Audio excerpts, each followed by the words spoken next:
भाई साहब, ये आपका चश्मा ये गिर गया था यहाँ। ओ भाई साहब।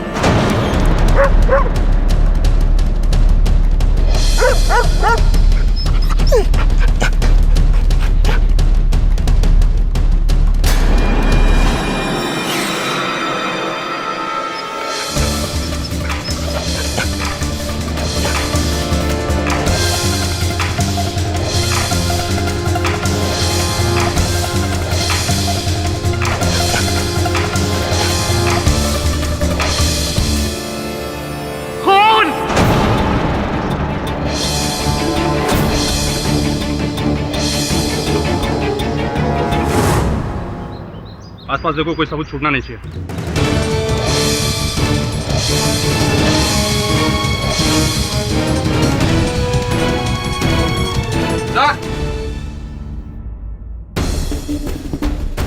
ये गन यहाँ पर पड़ी मिली थी। इसका लाइसेंस नंबर चेक करो और देखो किसके नाम पे रजिस्टर्ड है। सर इस अन्य आदमी के सिवा कोई गवाह नहीं यहाँ पे। भागते वक्त खूनी से टकराया था शायद। तो तुमने खून होते हुए देखा है? नहीं, वो टकराया था मुझसे हड़बड़ी में। खून ही तुमसे टकराया था? अब पता नहीं, शायद। क्या कर रहे हो यहाँ तुम? क्या नहीं तेरा काम हो रहा है यहाँ? चलो यहाँ से, इसको भगाओ इधर से। क्या बोलना, जल्दी बोलो। क्या? सर ये आदमी गूंगा और बहरा है, ना ही कुछ बोल सकता ना ही सुन सकता। तुमने कुछ देखा है? क्या देखा है?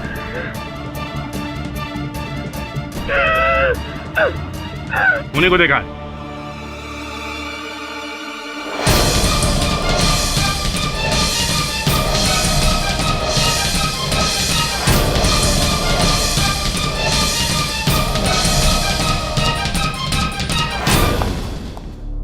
तो बंदूक का डिटेल्स मिल गया, ये उनका फोटो।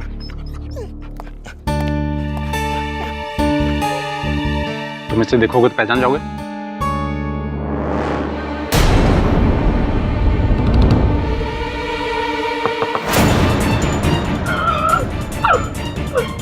यही था? तुम उसे टच करोगे पहचान जाओगे? जी हाँ। हवलदार, गाड़ी निकालो। Good morning, sir. Morning. How are you? Very well, sir. Sir, mister Rupesh Bajaj का फोन आया था। बहुत परेशान लग रहे थे। हाँ, क्यों? सर कह रहे थे कि अगर आपने उनकी मदद नहीं की तो उनको 50 करोड़ का नुकसान हो जाएगा। हद करता है रुपेश भी। कितनी बार उसे समझाया कि मैं क्रिमिनल लॉयर हूँ, डिवोर्स लॉयर नहीं। तलाक का केस नहीं लड़ सकता, समझता ही नहीं। पुराना दोस्त है मेरा, लेकिन इसमें मैं कैसे सहायता कर सकता उसकी? रुपेश, तेरी ही बात हो रही थी यार। तू समझता क्यों नहीं कि मैं क्रिमिनल लॉयर हूँ? डिवोर्स केसेस केडी, अब ये डिवोर्स केस नहीं रह गया है, क्रिमिनल केस हो गया है। मेरी पत्नी का खून हो गया है और इन लोगों ने मुझे अरेस्ट कर लिया। प्लीज मेरी मदद करो। फोन ले लो इसका। चलो। रुपेश, क्या हुआ सर? केडी, मैं सच कह रहा हूँ यार, मैंने ये खून नहीं किया है। मैंने रेणुका को नहीं मारा है। तू कैसी बातें कर रहा है रुपेश? तुझे बरसों से जानता हूं मैं जानता हूं तू हत्या नहीं कर सकता। तुम बैठ।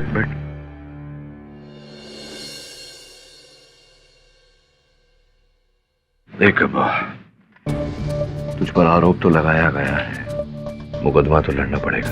तू चिंता मत कर। मैं जानता हूं निर्दोष है, तो साबित भी करूंगा अदालत में। लेकिन मुकदमा लड़ने के लिए मुझे जानकारी चाहिए। ये बता कि अचानक ये लड़की तेरे जीवन में आई कैसे? तू तो जानता है केडी, ये मेरी दूसरी शादी थी। मोहिनी के मरने के बाद मैं एकदम अकेला हो गया था और अपने आप को पूरी तरह काम में मसरूफ कर लिया। ये बिजनेस एम्पायर खड़ा किया, 10 साल अकेला रहा। फिर अचानक एक दिन ऑफिस की पार्टी में मेरी मुलाकात रेणुका से हो गई।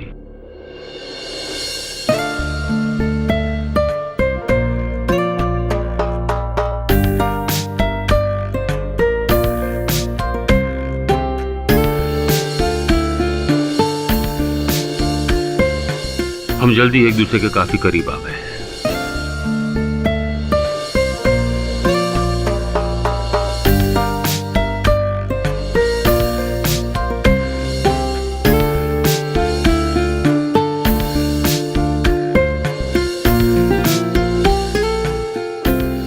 पर जल्दबाजी में ही हम दोनों ने एक दूसरे से शादी कर ली।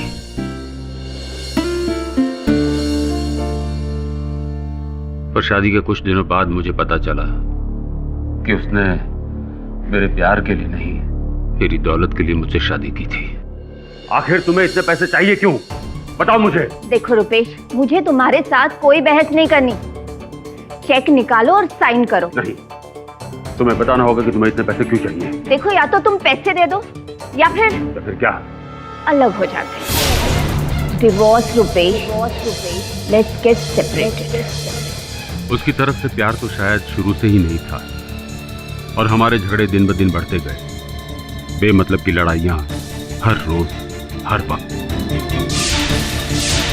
फिर एक दिन उसने मुझसे तलाक मांगा, और साथ ही साथ मेरी आधी जायदाद।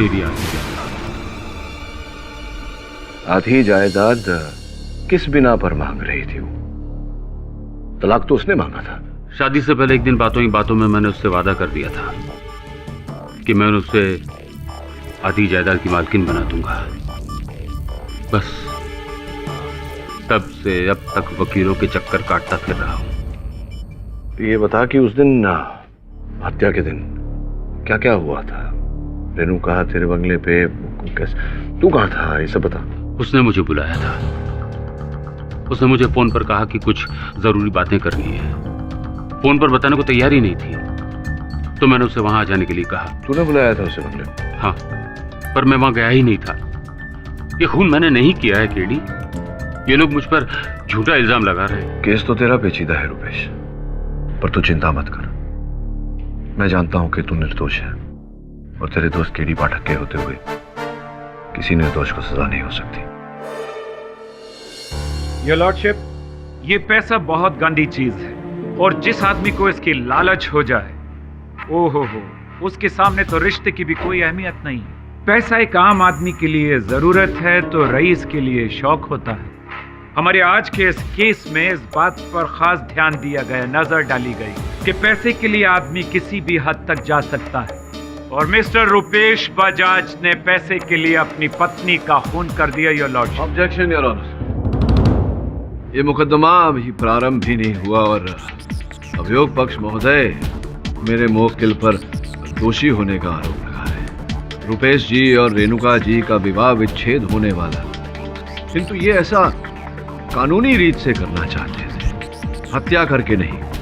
ये एक अच्छा वकील नियुक्त करना चाहते थे, इसी कारण से ये मेरे पास भी आए।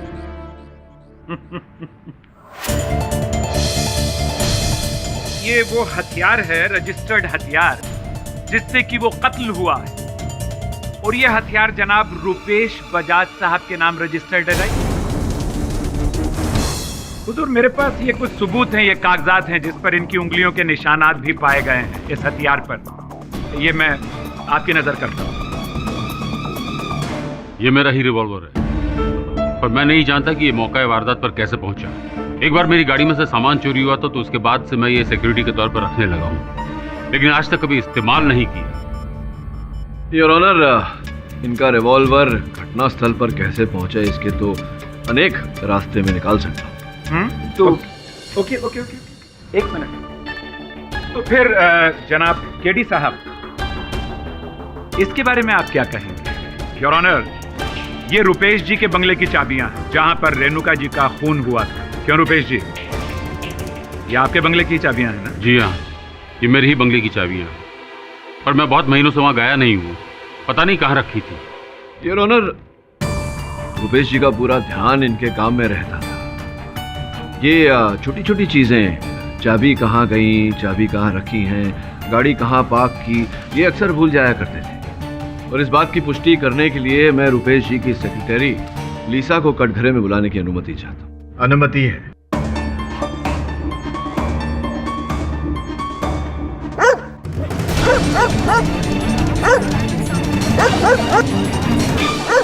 ये कुत्ता अदालत में क्या कर रहा है? हवलदार, इसे बाहर निकाल दीजिए।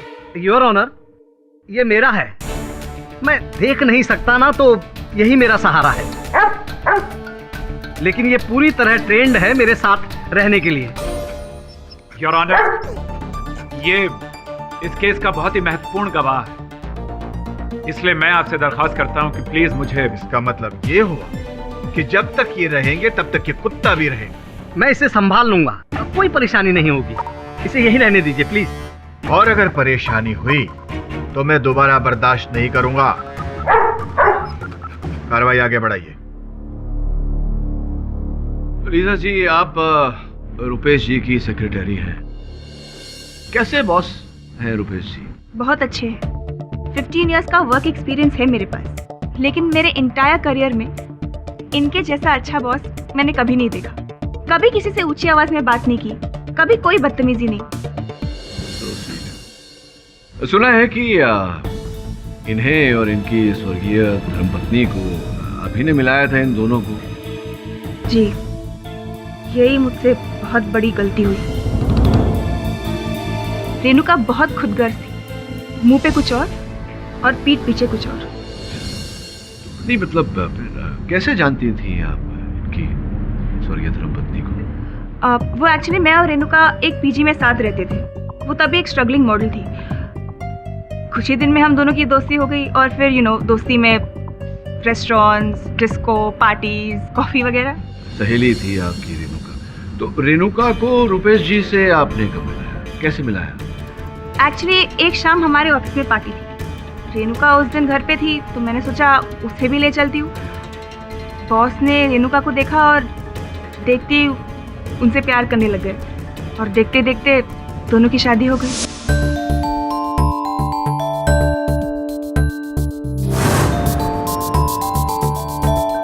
सच बोलो तो उस वक्त मैं बहुत खुश थी।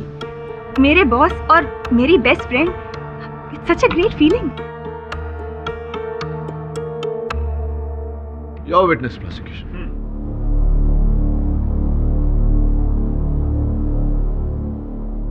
पर धीरे धीरे मिस्टर रुपेश बजाज बदलने लगे। रुपेश जी बात बात पर गुस्सा होने लगे और एक पॉइंट पर आकर इतना गुस्सा हुए कि इन्होंने अपनी ही गन से अपनी बीवी रेणुका का कत्ल कर दिया। नहीं नहीं सर, रुपेश सर ऐसा कुछ नहीं कर सकते। हाँ, माना कि शादी के कुछ ही दिनों में दोनों में दरारें पैदा हुई और लोगों ने भी ये जान लिया था, लेकिन रुपेश सर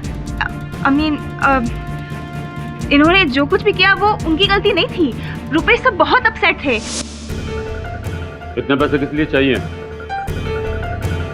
डिवोर्स? अब डिवोर्स की बात कहां से आ जाती है? जो करना है करो।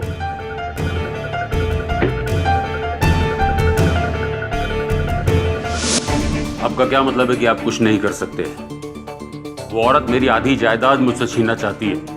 पर सर, आप ही ने तो उन्हें यह हक दिया है। ये एग्रीमेंट आप ही ने तो साइन किया है। वो एक छोटी सी गलती थी और एक छोटी सी गलती की इतनी बड़ी सजा नहीं हो सकती।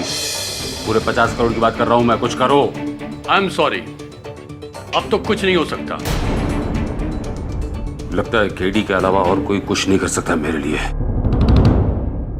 योर ऑनर, शादी के कुछ ही दिनों बाद मिस्टर बजाज परेशान रहने लगे। इन्हें ऐसा महसूस होने लगा कि रेणुका ने इनसे शादी की है इनके पैसे के लिए और पैसे ये देना नहीं चाहते थे। फिर इन्हें यह भी महसूस होने लगा योर ऑनर कि अगर तलाक हो गया तो हर महीने भारी रकम रेणुका को खर्चे के लिए देनी पड़ेगी। इसलिए इन्होंने उस तकलीफ को जड़ से ही खत्म कर दिया, यानी रेणुका का कत्ल कर दिया। नहीं, ये सच नहीं है।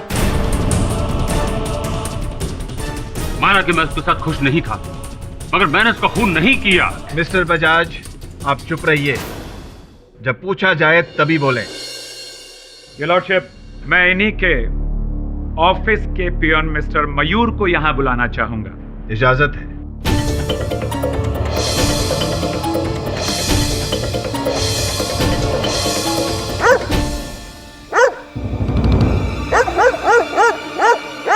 मैं ऐसे सुनवाई नहीं कर सकता।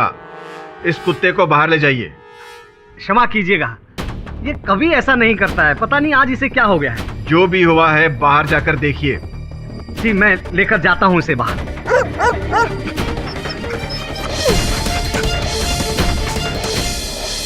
मयूर। जी सर। कत्ल से एक दिन पहले तुम ऑफिस गए थे? जी। वैसे तो मैं रोज 6 बजे तक घर निकल जाता हूँ, लेकिन उस दिन कुछ काम ज़्यादा आ गया था तो मैं उस दिन ऑफिस में ही रुक गया था। अच्छा मयूर, उस दिन ऑफिस में कोई ऐसी खास घटना हुई थी? जी, मुझे अपना काम करते करते ऑफिस में कुछ ज़्यादा देर हो गई थी। लगभग सभी लोग ऑफिस से जा चुके थे। उसके बाद नहीं, कोई जरूरत नहीं ऑफिस से घर पे आने की। मैं अपनी चीजों पर तुम्हारा साया भी पड़ने देना नहीं चाहता हूँ। नहीं, आखिरी बार। ओके ठीक है, मट के बंगले पर आ जाओ 3 साढ़े 3 बजे। चाबियां तो तुम्हारे पास भी हैं।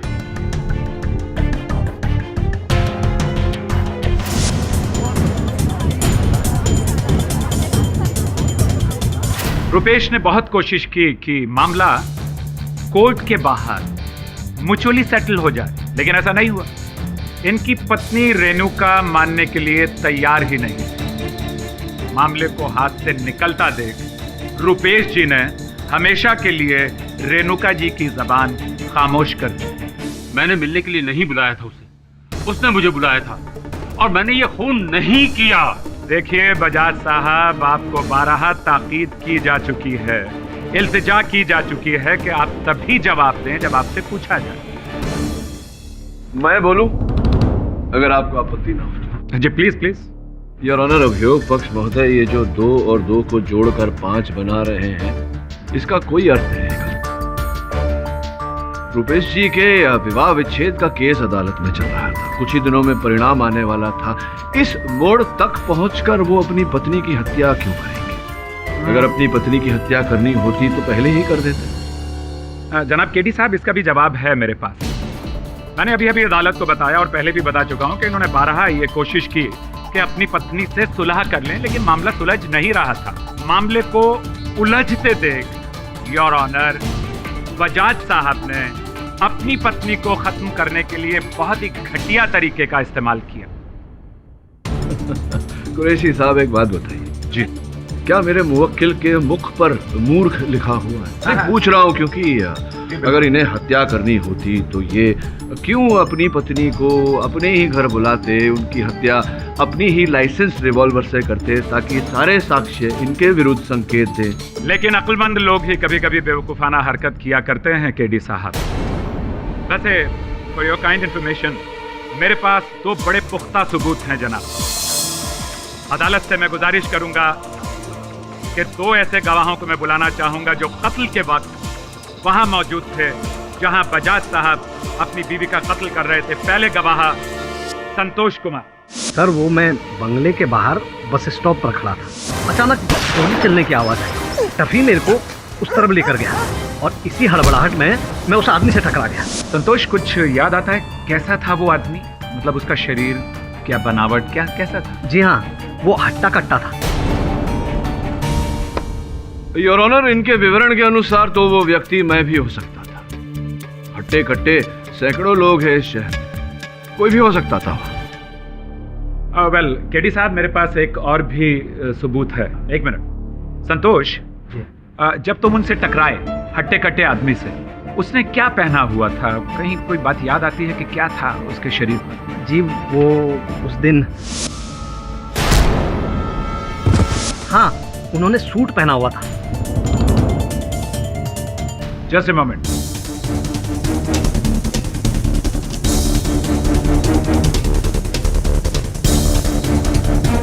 ये देखो, इसे छूकर बताओ, क्या ये वही कपड़ा है जो उस दिन उस आदमी ने पहना हुआ था? जी हाँ, यही कपड़ा था।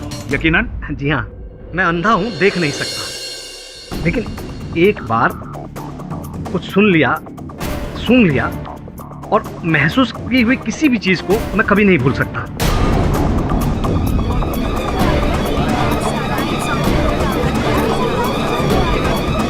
Order order, silence in the court please. Rupesh ji, आप ही का सूट है ना? जी जी, पर उस दिन भी आपने यही सूट पहना हुआ था जिस दिन आपने अपनी पत्नी का कत्ल किया था? यस योर ऑनर, फिर से बहुत ही कमजोर दलील। इस कपड़े के थान में से ऐसे सैकड़ों सूट बने होंगे। जी केडी साहब, एक और पुख्ता सबूत है मेरे पास। संतोष, तुमने अपने बयान में कहा था कि उन्होंने खास तरह की परफ्यूम लगाई हुई थी। क्या परफ्यूम थी? जी हाँ, एंजल परफ्यूम का एक्वा फ्रेश वर्जन था वो।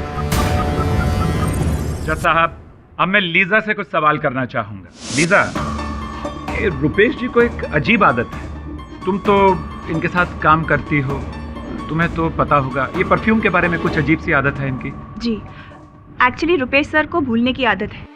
कभी कभी एब्सेंट माइंडेडली वो अपनी बीवी का परफ्यूम लगाकर ऑफिस आ जाते थे। योर ऑनर, एक हट्टा कट्टा आदमी ऐसा ही, मेरा मतलब है वैसा ही मटेरियल पहने हुए, वैसा ही परफ्यूम लगाए हुए इन्हीं के बंगले से खून करके भागता है। ये कोइंसिडेंस की कुछ ज्यादती नहीं हो गई?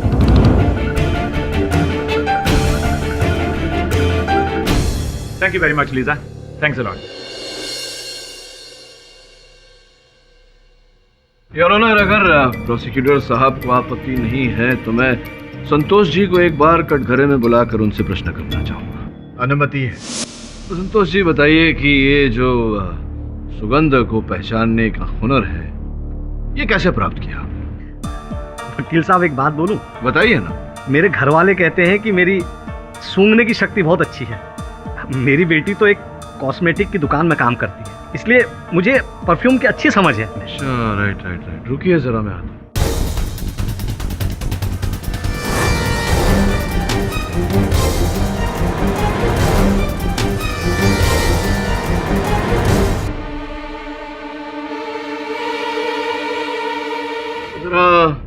ये सूंघकर पहचान के देखिए, ये वही है जो उस दिन उस व्यक्ति ने लगाया था जो आपसे टकराया था? वकील साहब, आप ना मुझे फंसा रहे हैं। ये वो नहीं है, ये तो कूल कंफर्ट का हॉट एंड स्पाइसी वाला परफ्यूम है। अरे क्षमा कीजिएगा, भूल हो गई मुझसे। ये वाला है, देखिए, ये वाला ही है ना? ये भी नहीं है जी, ये एक्वा फ्रेश वर्जन ही है, लेकिन दूसरी कंपनी का है।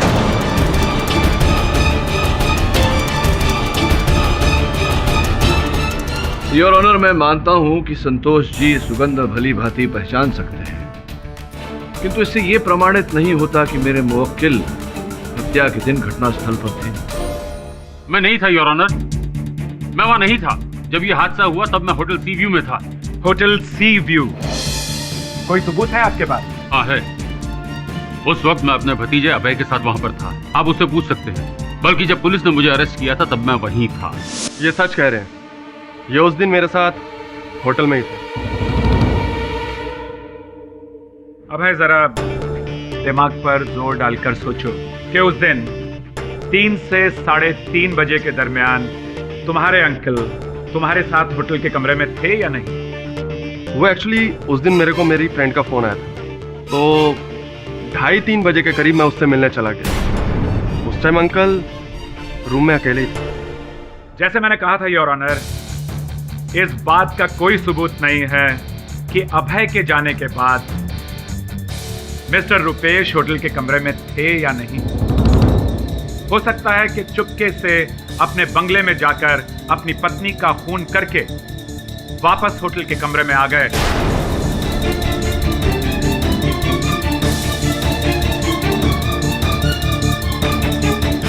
और सबसे बड़ी दिलचस्प बात तो यह है योर ऑनर कि इनका बंगला होटल सी व्यू से सिर्फ 5 मिनट की दूरी पर है।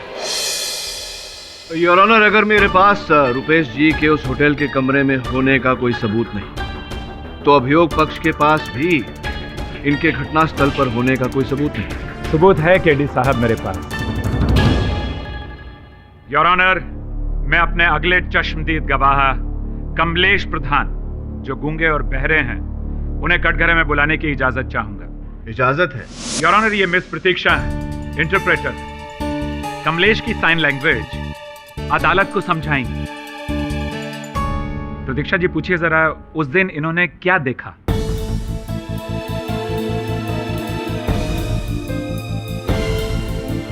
मैं घर जा रहा था और मेरे शूज की लेस खुल गई थी।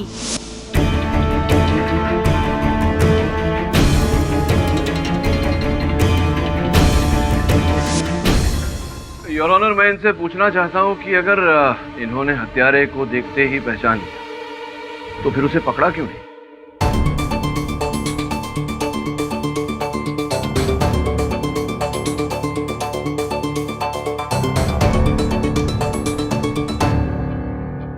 मैं जब जूते की लेस बांध रहा था तब मैंने बंगलो के अंदर एक आदमी को जाते हुए देखा, सूट पहने हुए। फिर मैंने अपने जूते की लेस बांधी और वहाँ से चला गया।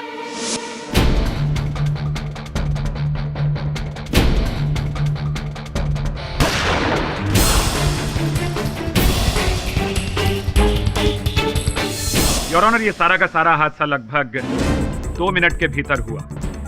कमलेश ने इन्हें बंगले के अंदर जाते हुए देखा। वो पलटकर जाने लगा कि तभी गन फायर हुआ और वहां मौजूद रेणुका जी की गोली लगने से मौत हो गई। गोली की आवाज सुनकर संतोष बंगले के अंदर भागा। भागते हुए खूनी से टकराया जो भाग रहा। योर ऑनर, कहानी अच्छी है। कहानी की पुष्टि करने के लिए मैं इंस्पेक्टर यादव को कटघरे में बुलाने की अनुमति चाहता हूँ। इंस्पेक्टर यादव, क्या रुपेश जी का चित्र दिखाते ही कमलेश जी ने पहचान लिया था उन्हें? हाँ जी, हाँ बिल्कुल। प्रश्न यहाँ ये उठता है कि आपने स्केच क्यों नहीं बनवाया? आपने चित्र मिलने की प्रतीक्षा क्यों की? जी, हमने प्रतीक्षा बिल्कुल नहीं करी, बल्कि तुरंत स्केच आर्टिस्ट को हम बुलाए और स्केच बनवाने लगे। तो कभी नाक लंबी हो जाती थी, कभी बाल छोटे हो जाते थे, तो स्केच बन नहीं पाया। स्केच बन नहीं पाया या कमलेश जी स्केच बना नहीं पाए? दरअसल वो विवरण सही से नहीं दे पा रहे थे, इस वजह से वो स्केच। समझ गया। Point to be noted your honour, जो विवरण कमलेश जी दे रहे थे वो उचित नहीं था, जबकि कमलेश जी कह चुके हैं कि उन्होंने स्पष्ट रूप से हत्यारे को देखा, किंतु वो विवरण देकर उनका स्केच नहीं बना। प्रश्न ये उठता है कि चित्र को देखकर जो पहचान उन्होंने की है उस पर कैसे विश्वास किया जाए। आपकी अनुमति हो तो मैं कमलेश जी को एक बार फिर कटघरे में बुलाना चाहूंगा। अनुमति है। प्रतीक्षा जी, इनसे पूछिए कि चित्र देखकर जो इन्होंने हत्यारे की पहचान की थी उस पर हम विश्वास क्यों करें?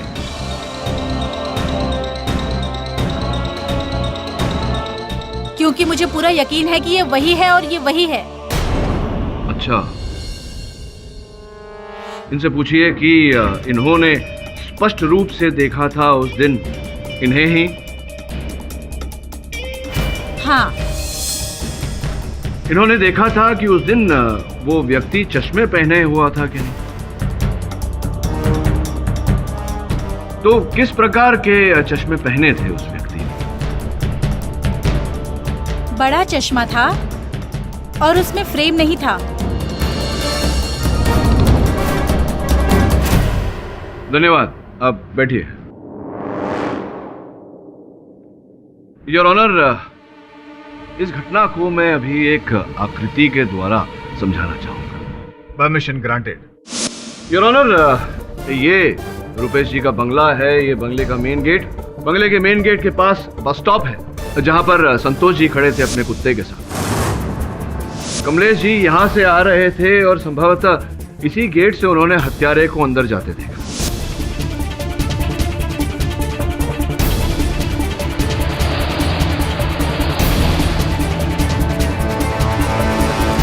कमलेश जी ने यहां अपने जूते के फीते बांधे। इसी समय संतोष जी जो यहां खड़े थे उन्होंने गोली चलने की आवाज सुनी।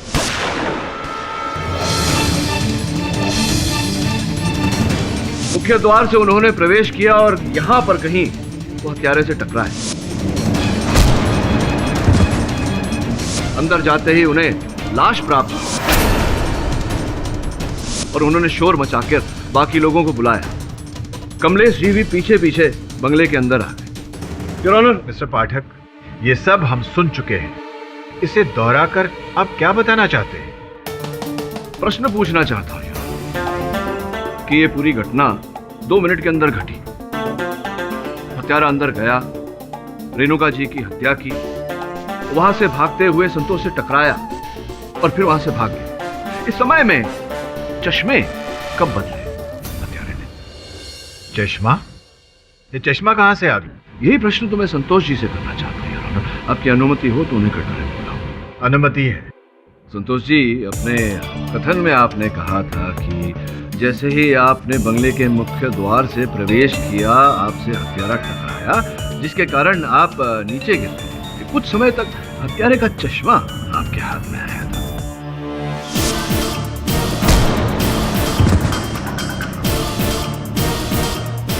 साहब, ये आपका चश्मा ये गिर गया था यहाँ। ओ भाई साहब, आपके कथन में आपने ये भी कहा था कि आप देख नहीं पाते, किंतु जिस चीज को एक बार आप महसूस कर लेते हैं, छू लेते हैं, उसे आप याद रखते हैं। जी बताइए, वो चश्मा कैसा था? आकार प्रकार कैसा था? जी, वो बड़े साइज का था, वो चौकोर होता है ना, वैसा।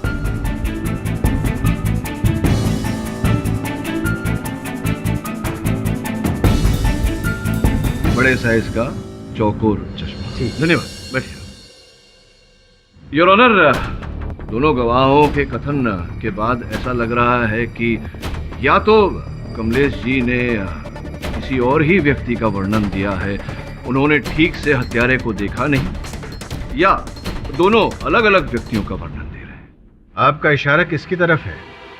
इनके जैसा सूट, इनके जैसा लेडीज परफ्यूम कोई और पहन कर आया था?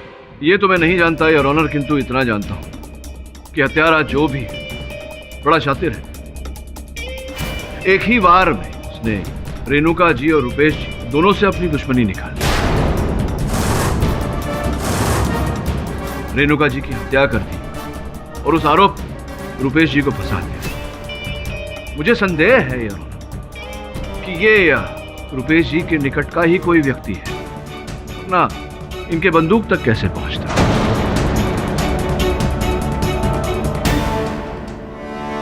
रुपेश जी, आप ही बताइए, कौन ऐसा व्यक्ति है जो आपकी आदतों के बारे में जानता हो, जिसे आपकी दिनचर्या योजनाओं के बारे में जानकारी रहे? कौन हो सकता है ऐसा आपके निकट का? इस शहर में तो ऐसा कोई नहीं है। हाँ, मेरा भतीजा अभय और नम्रता है बस। और ऑफिस में सुनील पुरी मेरे करीबी है। सुनील पुरी जी, अच्छा। और रेणुका जी के निकट का कोई व्यक्ति, संबंधी, सहेली, मित्र? उसका कोई नहीं था। इनफैक्ट वो कभी अपने परिवार के बारे में कोई बात भी नहीं करती थी। मुझे तभी शक हो जाना चाहिए था। प्यार में ऐसा अंधा हो गया कि सही गलत की समझ ही नहीं। योर लॉर्डशिप, केडी साहब अभी तक किसी और को शक के दायरे में नहीं ला सके हैं और रुपेश को भी बेगुनाह साबित नहीं कर पाए। तो फिलहाल रेणुका के कत्ल का आरोपी हम रुपेश को ही मानेंगे।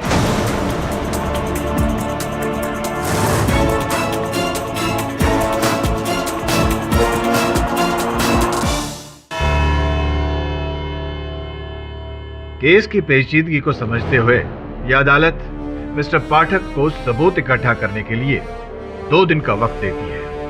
तब तक के लिए यह अदालत मुलतवी की जाती है।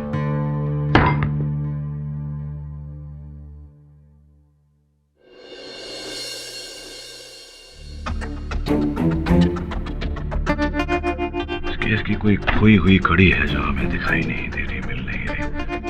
सोचने वाली बात यह है कि ऐसा व्यक्ति कौन हो सकता है जिसने रुपेश की तरह कपड़े पहने, या तो उसका कोट या वैसे ही कपड़े से बना कोट, लेडीज परफ्यूम भी लगाया। इतनी डिटेलिंग कौन कर सकता है? तो एक काम कर, रुपेश के जीवन के हर पहलू के बारे में पता लगा, उसके जीवन का ब्यौरा निकाल। करना पड़ेगा कि रेणुका जी की मृत्यु से ऐसा कौन व्यक्ति था जिसको लाभ होता।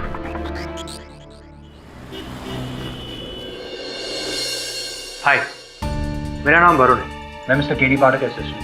हेलो सर, मैं आपकी क्या मदद कर सकता हूँ? मुझे ऑफिस की हर चीज़ चेक करनी है। जी बिल्कुल, ये सर का केबिन है, आप जो चाहे चेक कर सकते हैं। आइए प्लीज़।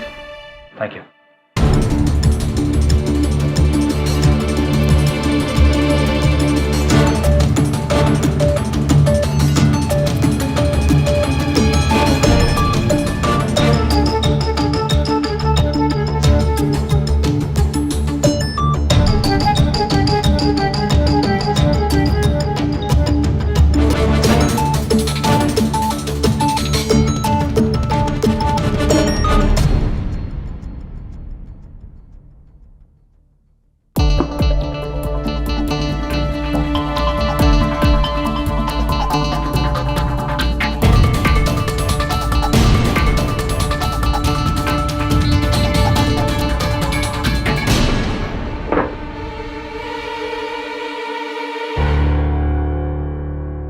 उनकी बंदूक यहाँ रहती थी? जी।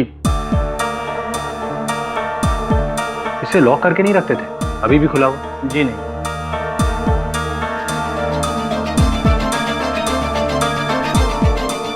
ओह, सर का पेन। Nice pen.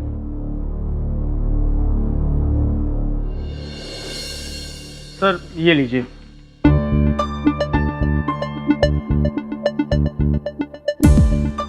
इस लिस्ट में सारे ऊपर से नीचे तक हर कर्मचारी के नाम और नंबर है। जी, सारे के सारे। अच्छा मिस्टर पुरी, मुझे एक बात बताइए, ऑफिस में वो कौन लोग थे जो मिस्टर बजाज की दिनचर्या के बारे में बहुत अच्छी तरह से जानते थे? मेरा मतलब ये है कि वो कब आते थे, कब जाते थे, किससे मिलते थे, कौन सी डोर में क्या कहाँ रखते थे? सर, किसी एक व्यक्ति के बारे में इशारा करना तो बहुत मुश्किल है, क्योंकि मिस्टर बजाज कभी भी किसी चीज़ को कहीं भी रखकर भूल जाते थे, इसलिए सारे ड्रॉवर्स खुले रहते हैं। एक चीज़ को ढूंढने के लिए 10 जगह चेक करना पड़ता है। अब इसे ही देखिए ना, ये सब होने के 2 दिन पहले ही मिस्टर बजाज पूरी ऑफिस पर चिल्लाने लगे कि उनका पेन कहाँ गया। दरअसल ये पेन बहुत महंगा है, उनके एक दोस्त ने उन्हें प्रेजेंट किया था, और देखिए ये मिला भी तो सर के ड्रॉवर में। इसका मतलब ये हुआ कि उनकी चीज़ तक ऑफिस का कोई भी इंसान बहुत आसानी से पहुंच सकता था? जी। अच्छा, ऑफिस में कोई ऐसा इंसान जो उन्हें नापसंद करता था? मेरा मतलब मिस्टर बजाज ने किसी पर चिल्लाया हो या डांटा हो, कोई इंसान जो नाराज हो, उनसे बदला लेना चाहता हो? बिल्कुल नहीं सर, मिस्टर बजाज कभी किसी के साथ बदतमीजी से पेश ही नहीं आए। इसलिए आप देखेंगे कि जितने भी कर्मचारी इस कंपनी को ज्वाइन किए हैं, आज तक वो यहीं टिके हुए हैं। ऐसे बॉस इस दुनिया में कहाँ मिलते हैं?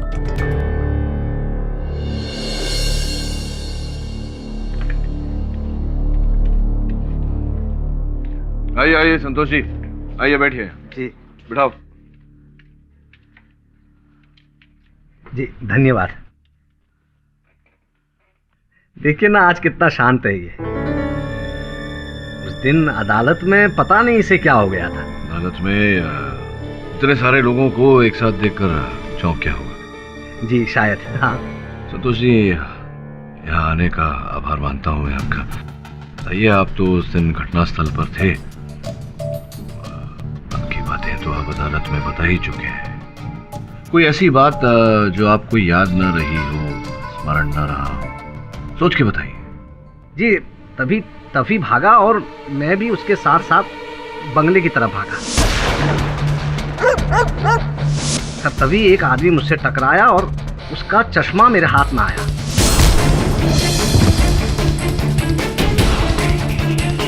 मैंने उस आदमी को उसका चश्मा लौटाया और मैं लाश की तरफ चला गया।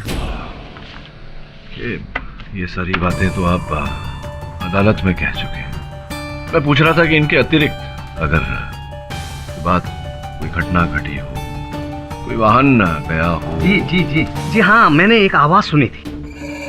कहाँ? बंगले के अंदर से? जी हाँ, मैं जिस वक्त बस स्टॉप पर खड़ा था ना, उसी वक्त वो आवाज बंगले के अंदर से आई थी, और वो किसी औरत की आवाज थी। महिला की आवाज? क्या क्या कह रही थी वो? वो कह रही थी कि नहीं तुम ऐसा नहीं कर सकती, नहीं तुम ऐसा नहीं कर सकती, ऐसा कुछ बोल रही थी। तुम ऐसा नहीं कर सकती? जी। या सकता? जी नहीं, आई एम श्योर, मैंने सुना था अपने कानों से। वो कह रही थी कि नहीं तुम ऐसा नहीं कर सकती। संभवतः ये आवाज रेणुका जी की रही होगी।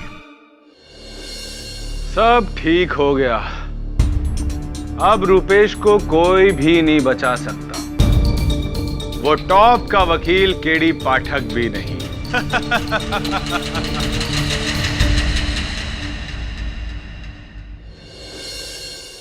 हम जिस आदमी का पता लगाने की कोशिश कर रहे हैं, वो आदमी नहीं औरत है। तो संतोष जी के अनुसार उन्होंने संभवतः रेणुका को ये कहते सुना, तुम ऐसा नहीं कर सकती। इसका सीधा सीधा अर्थ ये निकलता है कि वहां बंगले के अंदर वो पुरुष नहीं था, महिला थी। संभवतः यही वो खोई हुई कड़ी है जिसे हम ढूंढ रहे थे।